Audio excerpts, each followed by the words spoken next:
Okay, I think we're live right now. We're on live. Hi everyone. My name is Eva, and today we have a great guest, Sarah. Hello, Sarah. Hi. Hello. Usually it takes like couple of seconds, between we say and we need to wait until people who are like here with us online will hear. So sometimes it's like, and it's a kind of silence there. We have no feedback from the other side, but yeah, it should be fine right now. Hi, hello everyone. Please let me know if you can hear us, you can see us.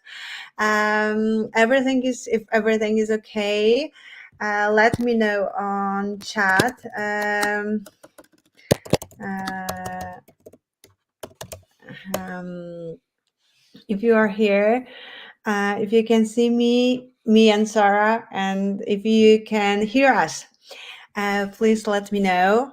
And today we will talk about mental health in the Canadian workplaces. And I'm very happy to have Sarah here, who has extremely a lot of experience in terms of mental health at the workplaces. And she for sure will share with you a lot of good practices and tips how to start implementing mental health at the workplaces. So, okay, yeah, we have first feedback. Magdalena, thank you. Hi, everything is good. So you can see us, you can hear us. Perfect. Perfect. Great, great, great. Okay, so today we have 1 hour, and this our webinar will be more about conversation between me and Sarah. But also, if you have any question, will you'd like to add something, please feel free to write here on chat. We will probably keep the questions till the end of our meeting, but if there is anything, like a comment to the topic we are discussing right now, please comment, and for sure Sarah will add that to her answer. So yeah, so we are here also for you, and let us know if there is anything for you extra interesting in terms of Canadian good practices. It's a great opportunity to ask Sarah about all those things. Okay, so maybe we can start. Let's start. Sarah, could you please, because I'm host, and probably I can see names I saw many times, in our webinars. So probably people know me and our company well, HR, but you are the one who is here for the first time, and I will love you. I'm very happy to have you here. So if you could please tell us more about yourself, your experience. Um, Good morning from Nova Scotia, Canada. My name is Sarah Parker, and I am a mental health awareness speaker and advocate. I have lived with mental illness for 18 years at this point, and I hope that by sharing my story and my experiences, it changes the conversation around the topic of mental health and mental illness. So yeah, and we really appreciate that you are so open, and and you like to share your experience in terms of mental illness. And I don't know if that's the moment we should start about vocabulary. Like you started last time when we had this meeting, and you told me there is a huge difference between mental health and mental illness. So maybe that's the moment you can explain us a little bit about that. No problem. So, a lot of people use mental health and mental illness interchangeably, but they're actually two completely separate topics. Mental health is a state of well being, similar to physical health. So, we do things to maintain our mental health, such as getting enough sleep, eating proper nutritious meals, going for walks, journaling. These are all things that we do to maintain our mental health. Mental illness, on the other hand, is a set of diagnostic criteria that the person has to meet.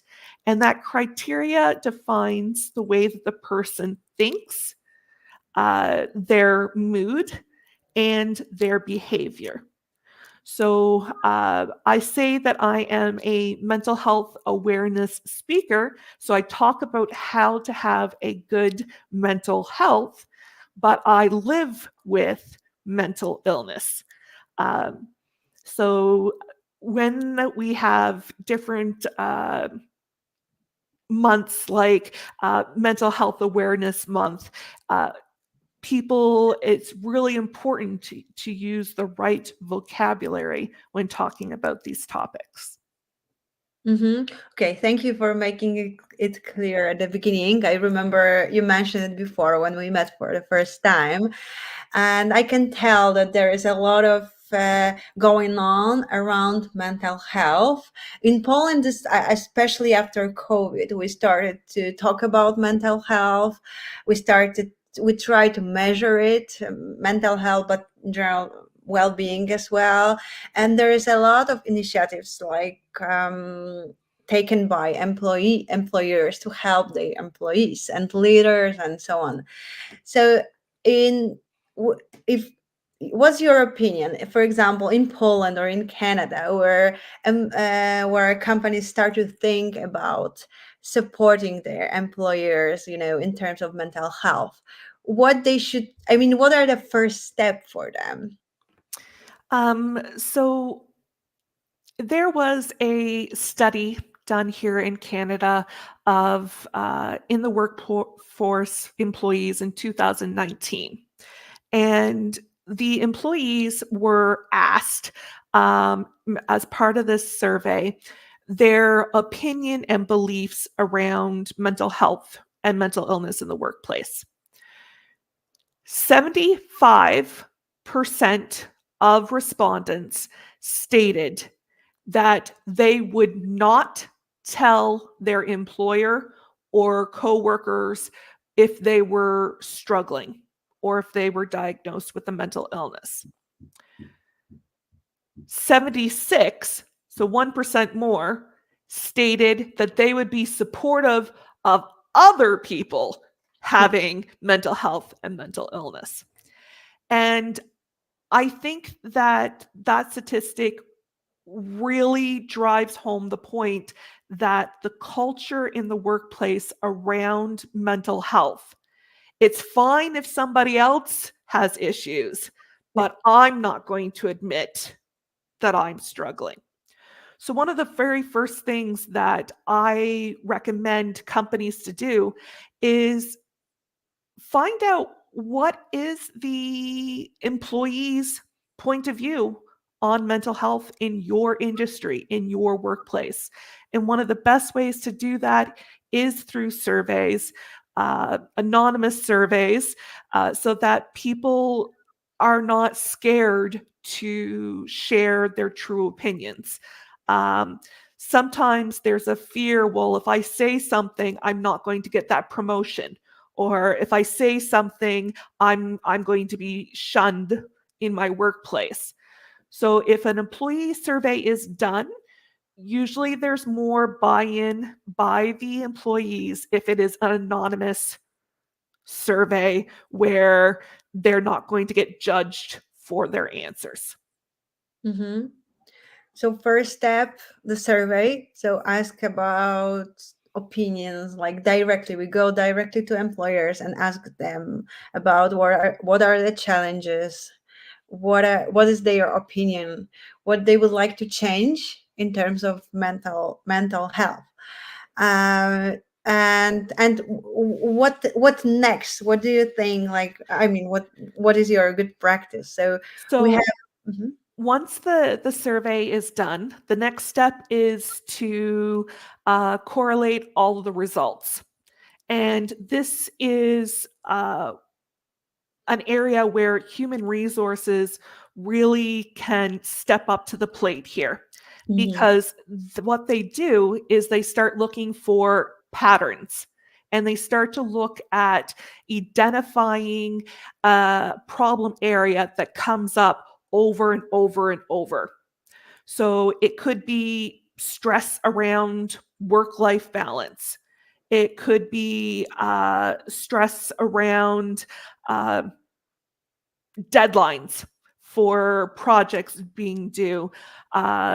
It could be the employees are feeling unsupported or alone in their struggles. There's no peer support. There's no support from employers regarding the topic. So once the survey is done, next step is, all right, let's look through the results. Let's spot the patterns. Where are the problem areas? And then we can address each of those areas with specific solution-based activity. One of the biggest ways that you can make changes is through education. And this interview today is one of the why I was so excited to have this opportunity, because education and conversation are the only ways that we are going to see a change in the stigma and discrimination around the topic of mental health and mental illness. It doesn't matter whether you are in Canada or in Poland, Egypt, Australia, wherever you are, mental health is a universal need. It's a universal problem that needs to be looked at. And so I was really excited to have the opportunity today to kind of share some of my experiences in this interview. Yeah, so we can tell. I mean, please comment in chat if you agree with me or no, that in Poland there is still a lot of stigma in terms of mental illness, and we don't talk about it. I mean, it's more and more, and a huge work is done by Generation Z, who is like coming to our, to the workplaces, and they talk about it. So we can see a big difference between generations in terms of mental health and the way they talk about it. But we see that is a big challenge to start this topic, especially, among leaders, with experience, who doesn't want to, as you mentioned, the results of the survey, they can help, they can support, but they don't really feel to share with what they are struggling with, at the workplace. Yes.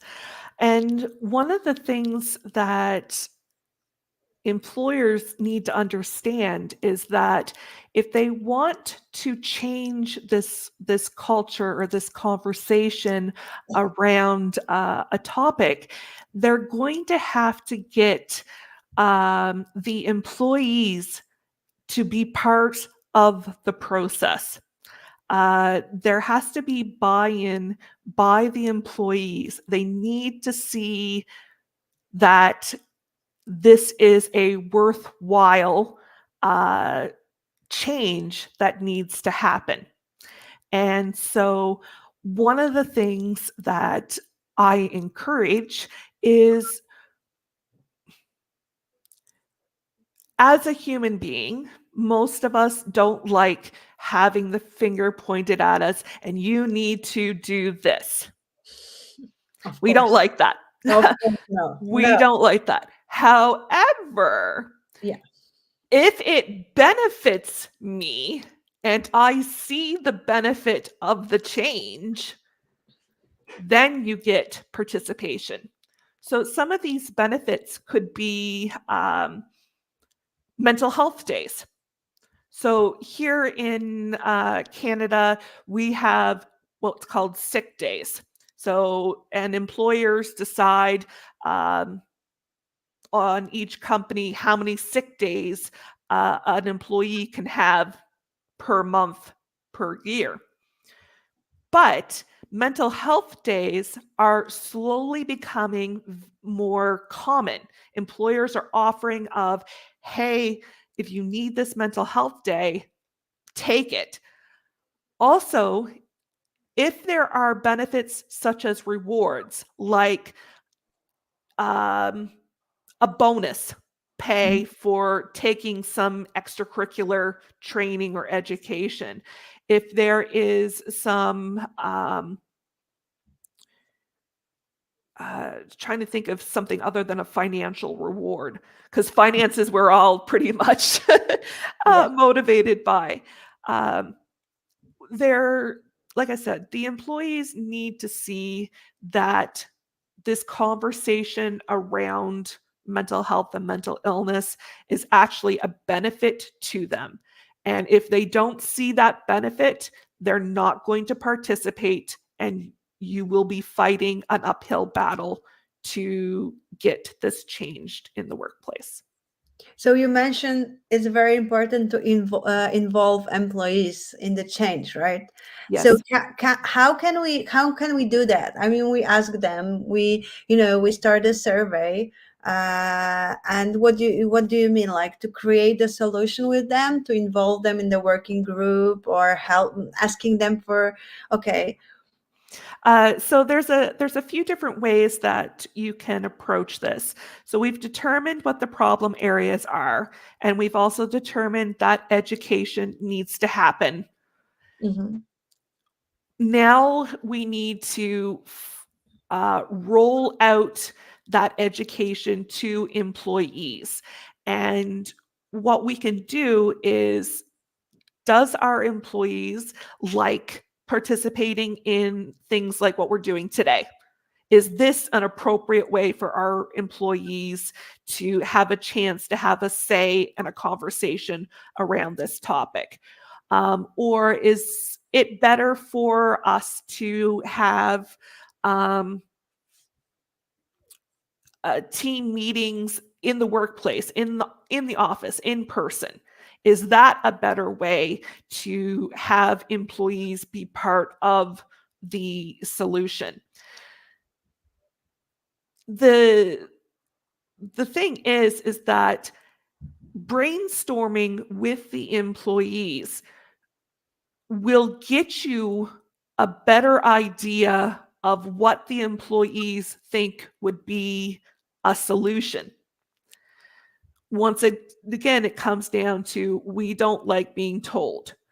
If somebody asks us, hey, uh, we're working on the mental health culture here in this company. What type of things would you like to see? What type of things would you be involved with? What type of things would do you feel we're actually doing good at? Because you can't always focus on the negative. If there are things that are working great, then awesome, let's expand on them. Yeah. So those are some of the things or ways that you can get employees involved in the change of the culture. You mentioned something like we are working on mental health culture. Could you please tell us, Sarah, more about that? Like, what do you mean by that? What kind of culture is, like, mental health culture? So mental health culture is the best way to describe it.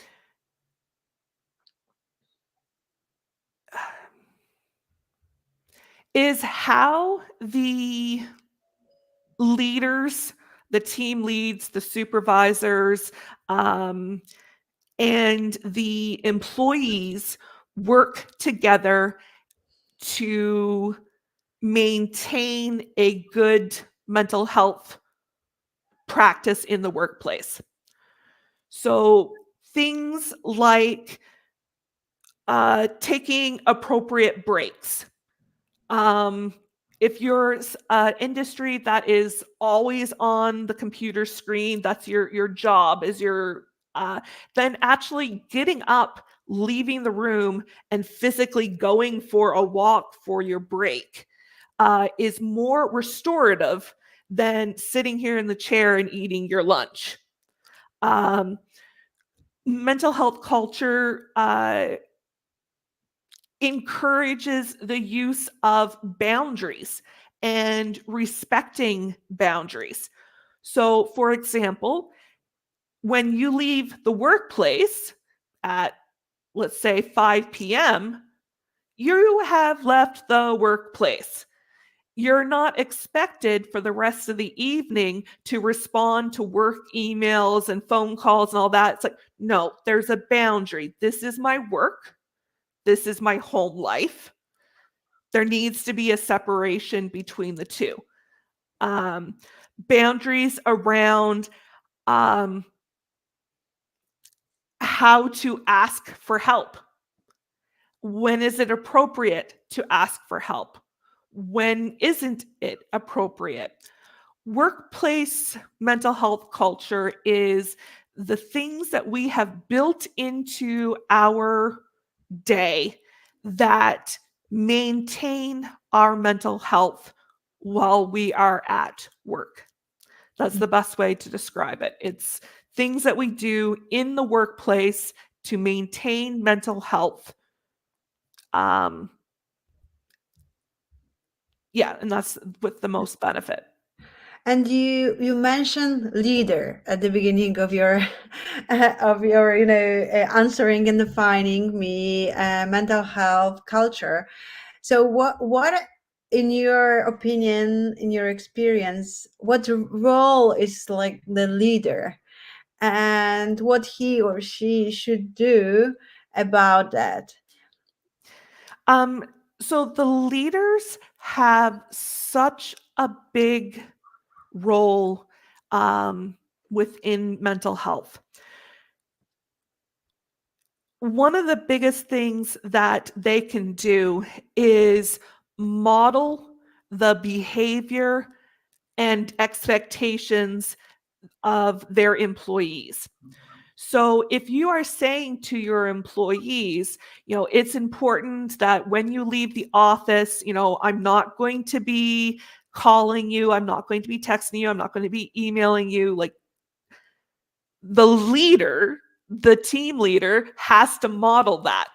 So setting boundaries, employees learn by watching and observing. And so if they see the leader putting importance on these certain things, such as going and taking a break and going for walks, doing peer-related activities, doing a yoga class, then employees will have the ability to actually see it in practice and then start to model their behavior around those things. Other things that leaders can do, one of the besides the definitions of mental health and mental illness, the other one that I like to stress is the skill of active listening. Mm-hmm. Active listening is where you are listening to what the other person has to say without the intent to respond. For example, you are having a conversation with someone at work, and they're on their phone. Yep, I'm listening. Yep. Is this active listening? No. People see the phone and they're like, what's the point of talking to her? She's not even hearing a word I say. Other active listening things would be appropriate eye contact, nodding, smiling, leaning into the conversation. Body language is so huge in active listening. If you're trying to talk to somebody who's looking like this, then you don't feel listened to. a lot of people, they are thinking to respond. So you're talking about taking breaks, and I'm like, okay, I got to mention this, I got to mention this, I got to mention this. Yeah. And I've just missed an entire point of the conversation. So yes, listening, active listening is really important for everybody to do. The other thing that a leader can do to improve workplace mental health culture is that your side? Oh, It's our alert. We both received. We're sorry, but there are some issues here in Halifax, Nova Scotia, with the water. So we both received. You just finished active listening, right? The part, but yeah, it's an alert from the government. So yeah. um, so one of the things that a leader can do is provide an environment of emotional safety where employees actually feel safe approaching the leader and saying, "Hey, I'm struggling with this. I don't know what to do. I We as human beings are programmed not to show weakness, to not be vulnerable. And so a leader needs to create this atmosphere where their employees feel safe exposing a problem, exposing a weakness, exposing a vulnerability because they need help. If And this comes back down to modeling good behavior, because if this employee sees that the leader is not doing the right things for somebody else, do you think they will feel safe themselves going in and speaking to this leader? No. So there's a lot of different things that leaders can do to change the mental health culture within the workplace. a lot of a lot of question appears in my mind listening to you, because like you said, leader and the role model in terms of how he or she behaves, and the trust they need to build between the team and the leader. That's another story, right? Mhm. Because if I would like to share my, I mean, I'm not gonna to share my weakness when I don't trust my leader, when I don't feel comfortable, when I'm not included to the team, when I'm not the part of the team. It's very interesting because recently we had a couple of workshops about diversity, equity, inclusion, and the solution is that, more or less, I wouldn't say just in one word, that the emotional safety is extremely important, because it's not enough to have like diverse team. They need to feel comfortable and safe to share their ideas and to be creative. So the role of leader is extremely important, like just you mentioned. um uh, uh the thing I would like to ask you is about the stigma surrounding mental illness at the workplace. How you think, how we should deal with it? As it you mentioned leader, right? Is a crucial part of the, talking about that, helping others. Um, so, as I said in my introduction, I've lived with mental illness now for 18 years. Yeah. And I have had a variety of jobs. Um, and here are some of the things that I experienced that I wish would have been changed. Um, I did a lot of what's called pre-hospital care. So Mhm. I was working within healthcare. I was looking after vulnerable persons. So uh, when you are working in that role, it takes a lot out of you emotionally as well as physically. For sure. The issue that I ran into is when I went to ask my team leader for help, I suddenly stopped being invited to things. I suddenly stopped, um, I wasn't being included. I was told that I was making other people on the staff feel uncomfortable and that I shouldn't talk about um, mental illness and my experiences with it. Um, that hurt. Like, that's just plain old hurt. I went and asked for help, and that help wasn't given. And in fact, I had faced negative repercussions for doing that. Um, I also, one of the things that I live with is post traumatic stress disorder, PTSD. Um, th- I lived through an apartment fire. I was about 10 feet from the flames that night.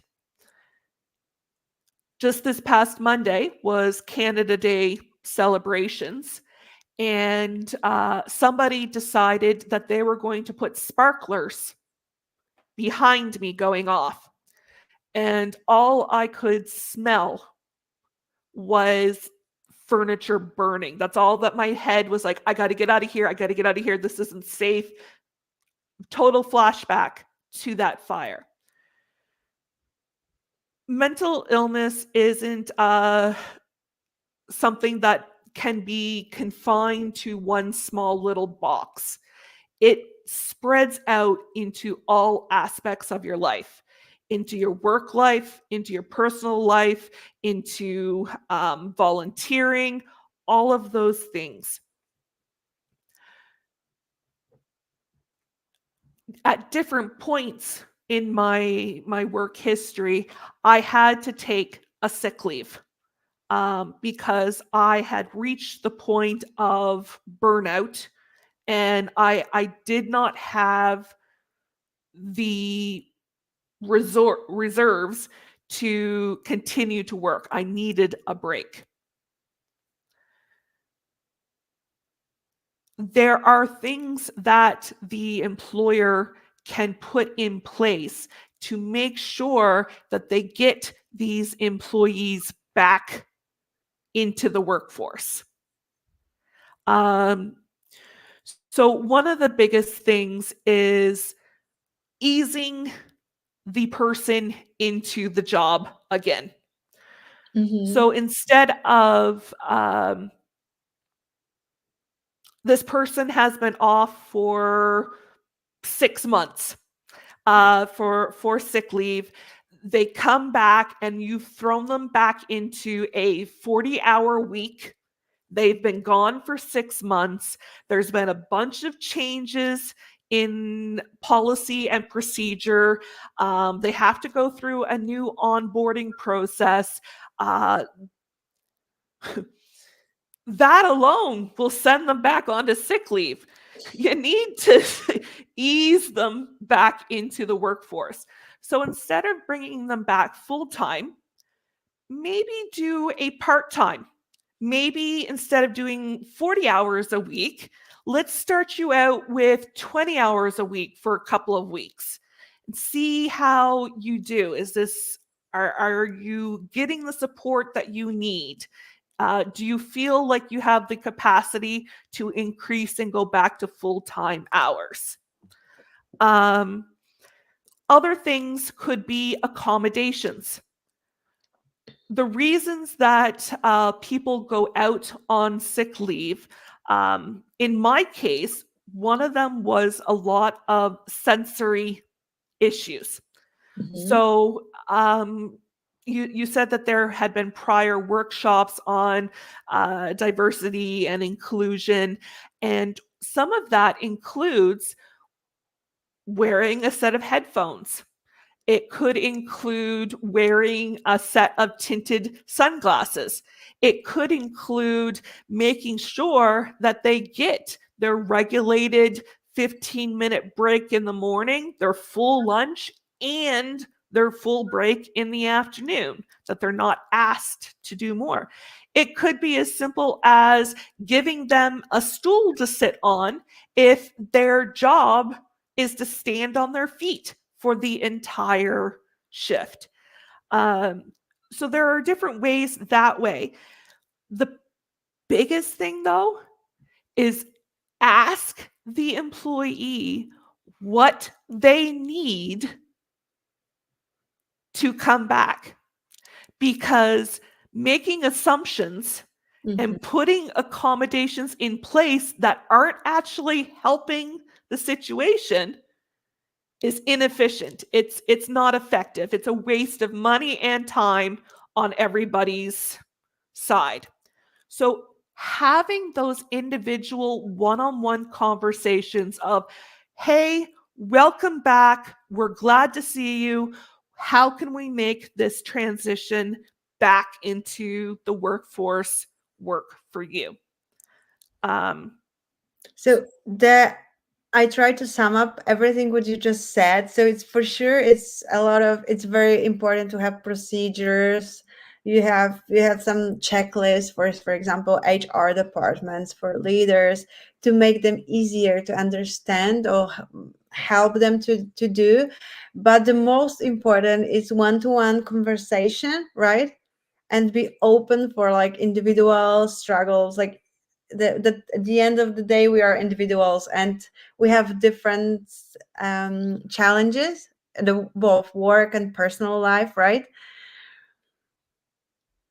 Yeah, so that's the thing I keep like, because especially in the big organization we are looking for some quick solution, like the easiest and quick solution. Like very common in Poland is, for example, when we start to think about doing something for mental health, we start from, as you said, education is very important, but that's just the one part of it, right? Yeah. But a lot of employers, they do, like for example, webinars about stress or about other like mental health issues or emotional safety, and that's it. Like, I mean, that's something they do. We are done, we've done that. So we just would like tell that it's kind of not everything. It's a lot, education is a lot, but there is much more. And unfortunately it's more like individual work, right, with the people, especially with the ones who are struggling with mental illness, and they would like to be back at the Yes. workplace. The other important thing that I have to stress is there has to be follow through. Don't promise something that you're not going to follow through on. So, for example, if you have promised that they can use their headphones during the workday, but then you have a team leader going, well, if we give you the headphones, then everybody has to get the headphones, and no, you're not allowed to have them. If you have promised something as a company, as an employer, to help this individual return to the workforce or stay in the workforce, then it needs to be followed up on. And one of the best ways to do that is through a check-in. So make it part of the policy that, let's say in 1 month's time, hey, how you doing? I just wanted to follow up. Is this still okay? Is it working for you? Do we need to make changes? 3 months down the road, hey, just following up. How are you doing? And as the time goes by, this is also how you build loyalty in your employees, because they want to stay and work for an employer that values them and follows through on the promises made to them. So the follow-up you just mentioned, you see it like an HR role to do that? Yes, HR or team lead specifically. If it's a small company, like if you're entrepreneur, then the person who started the business holds many hats. Yeah. And so when you have bigger companies, yes, I think it's definitely a role for human resources. But also, I think people really appreciate when team leads also step up to the plate, because these team leaders are the ones that see this individual day after day after day. HR is in a separate department. It's a phone call or an email away. They may not have eyes on the situation. Team leaders do. And so I think follow up should be both HR and team leaders' roles. Um, and the other thing is that it's just common courtesy and respect to ask somebody how they're doing. How are you? How are the kids? You want to build a rapport with your employees, and one of the things to do that by is through following up and actually having conversations with them. I'm smiling because that's something, it's a big difference between Polish people and Canadian.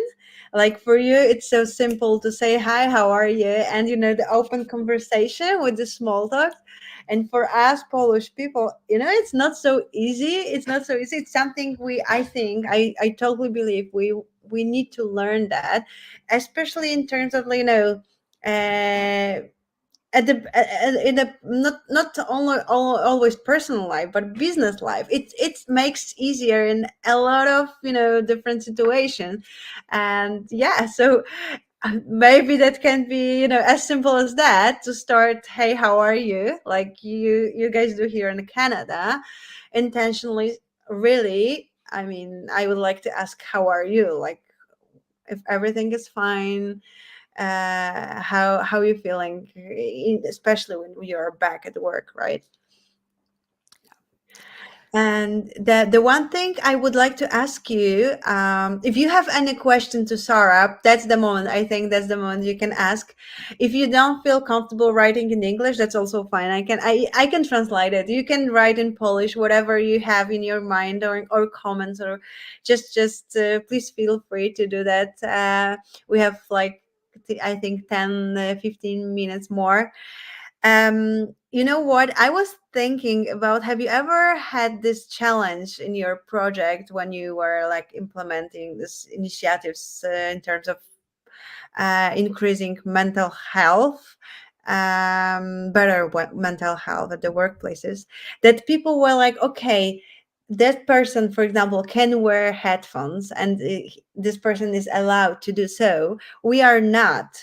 So it's not equal. Have you ever faced, that this kind of, we want to be treated equal as employers, but Mhm. we are not, because this person who struggled in the past with mental health, it might be easier for him or her in some conditions, or maybe goals are not as high as the others, or maybe, as you said, they work on a part-time.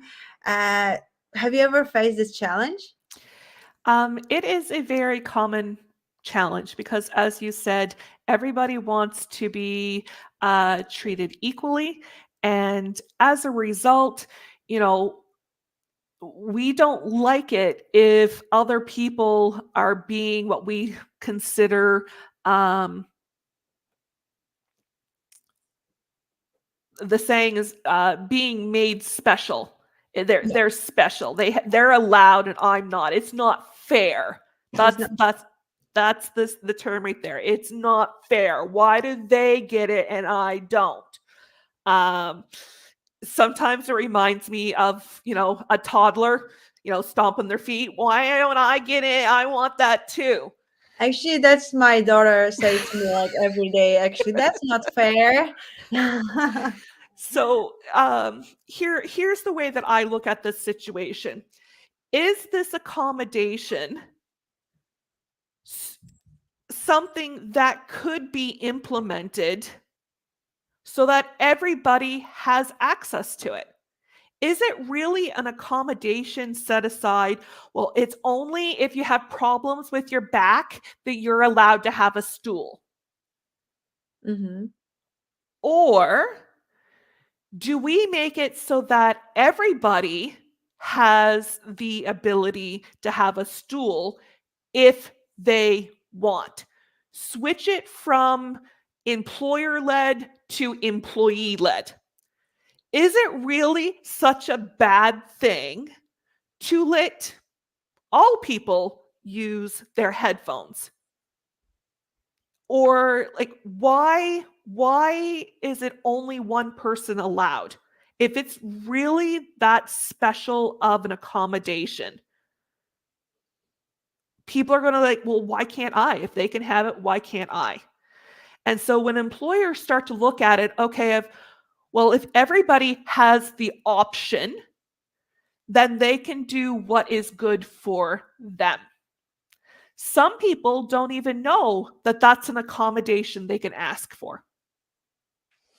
Sure. So unless it comes back down to education, unless there has been education done, then it's the same as if somebody coming to work who has a seizure disorder. Mm-hmm. And so they possibly have a service animal, a dog that comes with them. There has to be education done with everybody of this is what a seizure looks like. This is what you have to do for the seizure. This is what should be done afterwards. There's an education component. That animal that they have is an accommodation. That animal is specifically trained to deal with that situation. Would it make sense for the company to allow everybody to bring their dog in? No.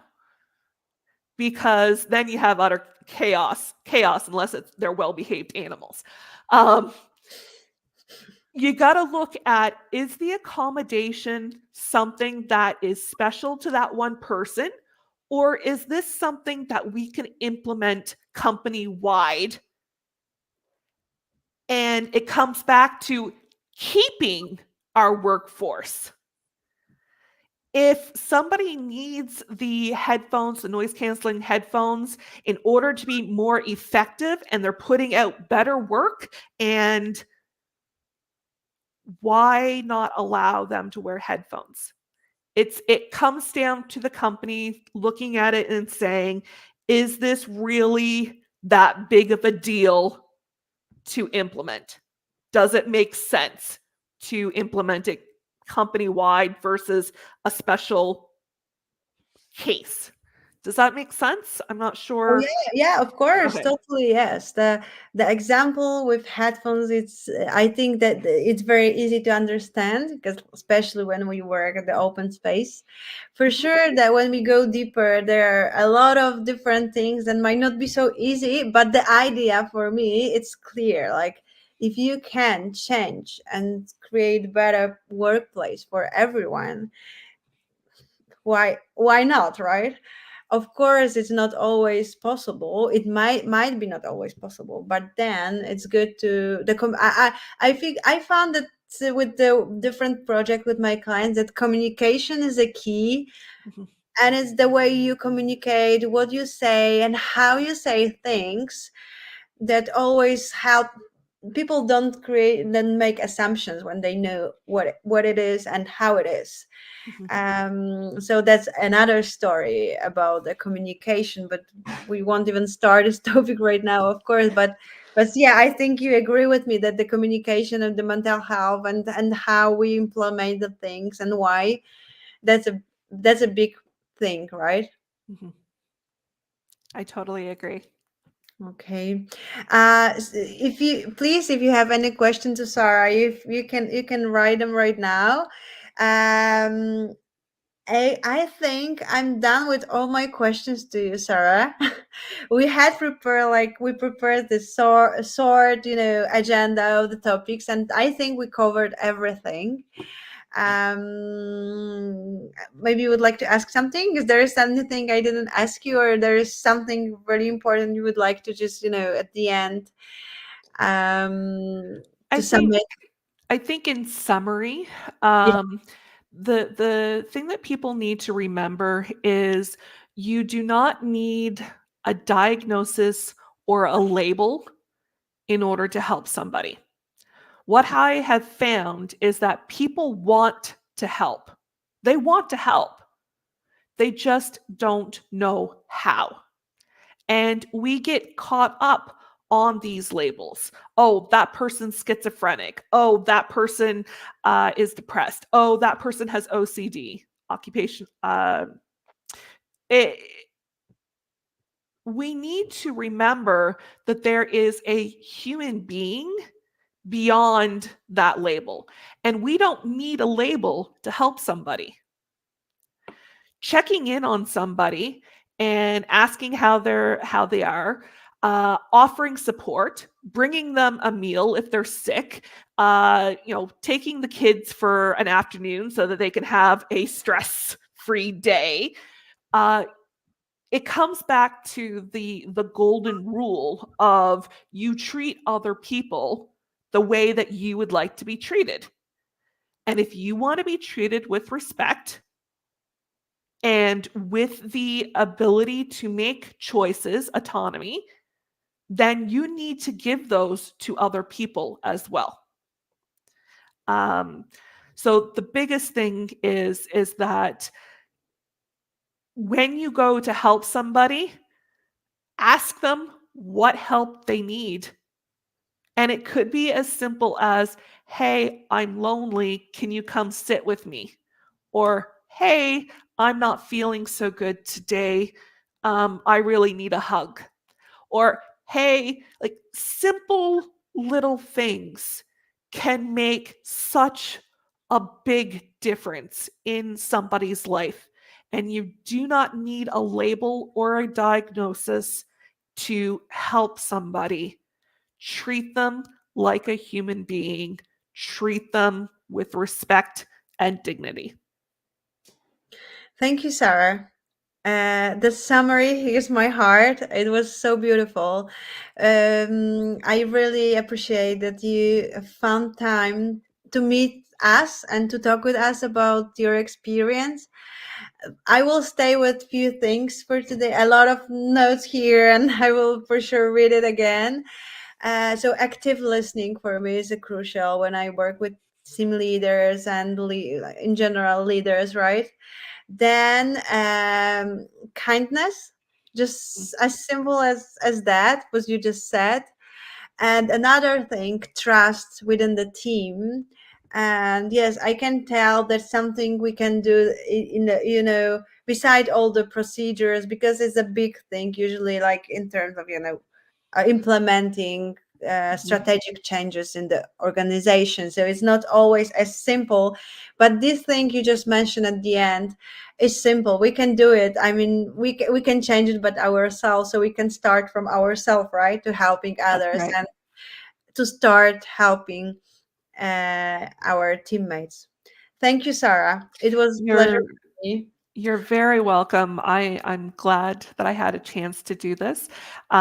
If people want to speak to me one-on-one, I'll have you share my contact information with people as they would like to contact me. And you know, if there are other opportunities that people know that would like to have education done on mental health in the workplace or in a community setting, please let me know. I would love more opportunities to speak. Yes, if you would like to hear more about Canadian good practices, or if you'd like to invite Sarah to your company, you can really contact us and we can arrange the meeting. We are very happy to, connect the dots and educate in terms of mental health, because we can tell that the topic is very important right now. I It mean, it is. used to be, but right now maybe it's a time we start to do it like properly. Uh, um, Thank you and have a great day. It was a pleasure. Thank you for us being with us, and have a good day. Thank you. Bye. thank you.